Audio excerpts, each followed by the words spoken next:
Okay, so let's take a look at an example of how limits at infinity are applied. Okay. All right. So this problem says discuss the behavior of f of x of this rational function. You can see that it's rational. We have a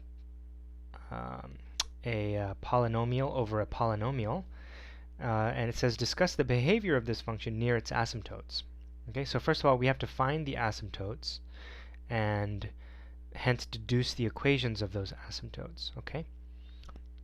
Well, we've learned about rational functions before. The only thing that we need to do really to find the asymptotes, well, the vertical asymptote is the easiest one, right? I need to find out where the denominator goes to 0. If the denominator of a rational function goes to 0, at the point, the x value at which it goes to 0 is the vertical asymptote. So there we have it. X equals -1. If I put -1 in here, that bottom part goes to 0, so it's a vertical asymptote. Okay? The horizontal asymptote is a little bit harder, and this is where we actually use limits, the idea of limits, to find this. I can't just plug in infinity in here, right? If I put just a billion over a billion, well, that's going to be kind of hard to guess. So what we can do is we take the highest power. Okay, so right now the highest power of x, we take the highest power of x, which in this case is x to the 1 power, and divide the top by x and divide the bottom by x. And we'll see why we do that. Okay, so I've taken the top here, multiply the top by 1 over x, and multiply the bottom by 1 over x. And we're still looking for this as the limit. We're still looking for the limit of this function as x approaches infinity. By doing this, I'm just multiplying by 1, so I'm not changing anything. Okay, this is still just 1. So the resulting expression, which turns out to be this, is the same as my original. Okay, so I'm just doing a little bit of manipulation here. Now I take the limit as x approaches infinity. I can now substitute this in and watch what happens. If I substitute infinity into here, that's 2 over infinity. This part, the second part, just becomes x over x, which is 1, okay, of the top. And on the bottom, the first term becomes 1 over x. The second term, by distributing, becomes 1. And so now we can, once we substitute the infinity in, we get 2 over infinity minus 1 over infinity plus 1. Well, what happens to that? That's just basically going to become 0. Okay, and that is also going to become 0. So I end up with -1 on top. 0 minus 1 is -1. And 0 plus 1 on the bottom is 1. So I have -1 over 1, which is -1. And that turns out to be my horizontal asymptote. So that's a technique you can use to find horizontal asymptotes.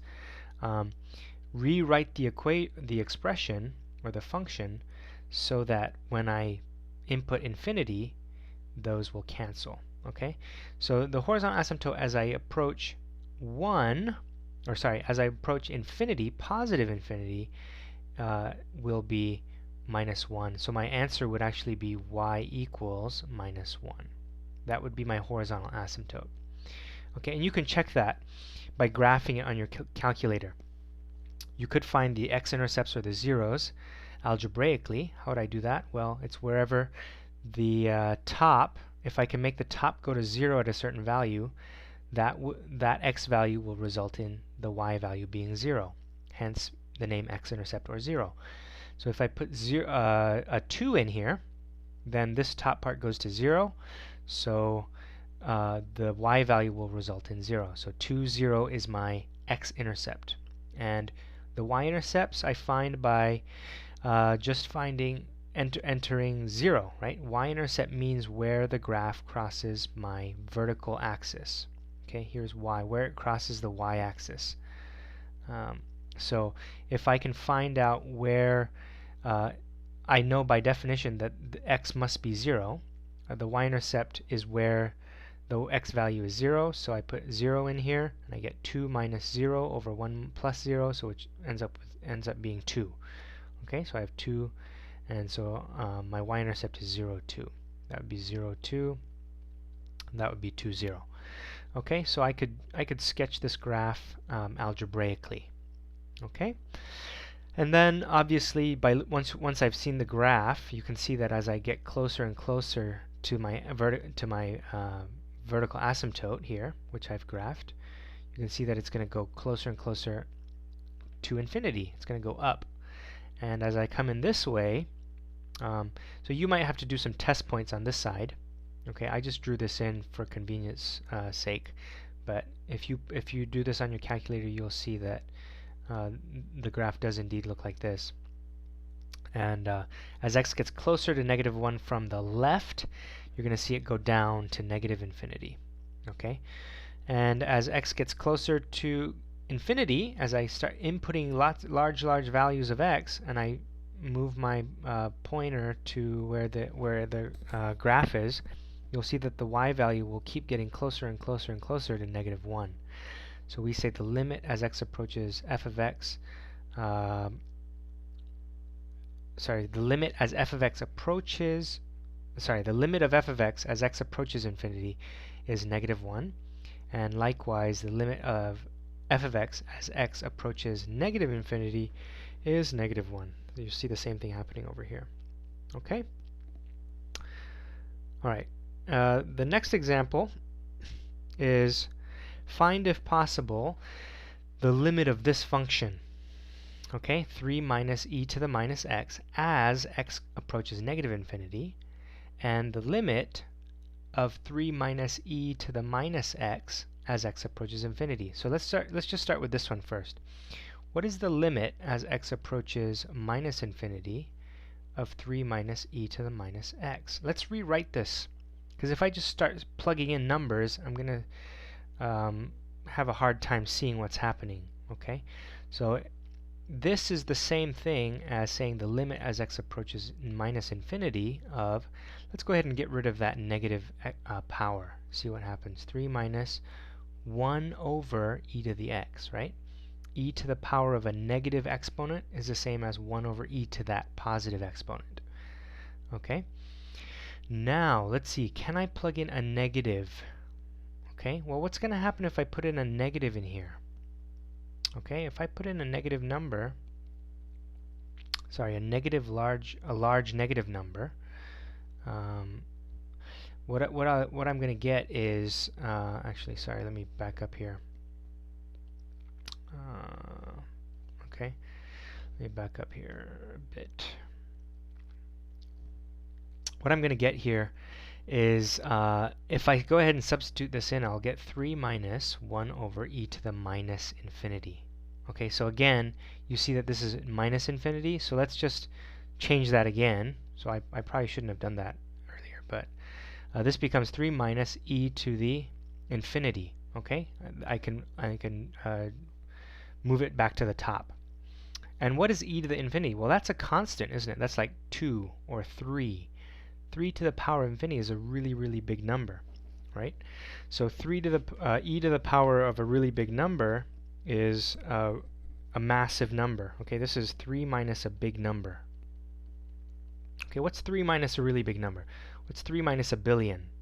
3 minus a trillion? Well, it's going to be a negative really big number, isn't it? Okay, so that's going to be like, so this becomes very big, so this would end up really just being minus infinity. Okay, so really there is no limit here. That's the same as saying there is no limit. Okay, so the limit does not exist. Okay, and we actually write DNE. Okay, does not exist, and that just means the limit does not exist when x approaches -infinity. Okay, so that means the limit doesn't exist. All right, let's try this side. What's the limit as x approaches infinity of 3 minus e to the minus x? Okay, now since this is going to be positive, I'm going to go ahead and use this. That's the same as saying the limit as x approaches infinity of 3 minus 1 over e to the x.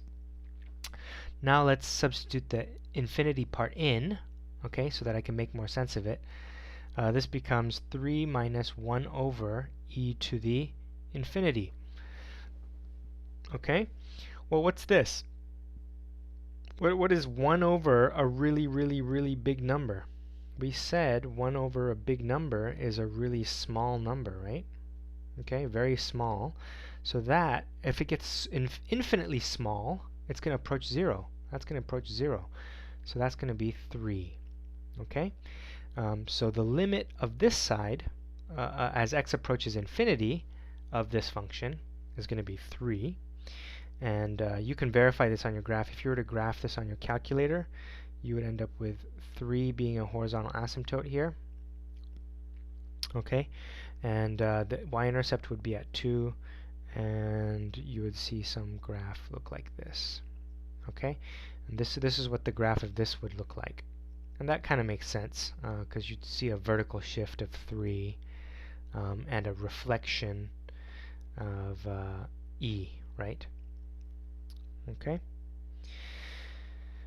So this is what the graph would look like. Okay. And you can see down here that it's approaching infinity, minus infinity. That's just going this way, and this is approaching, the y value is approaching the 3.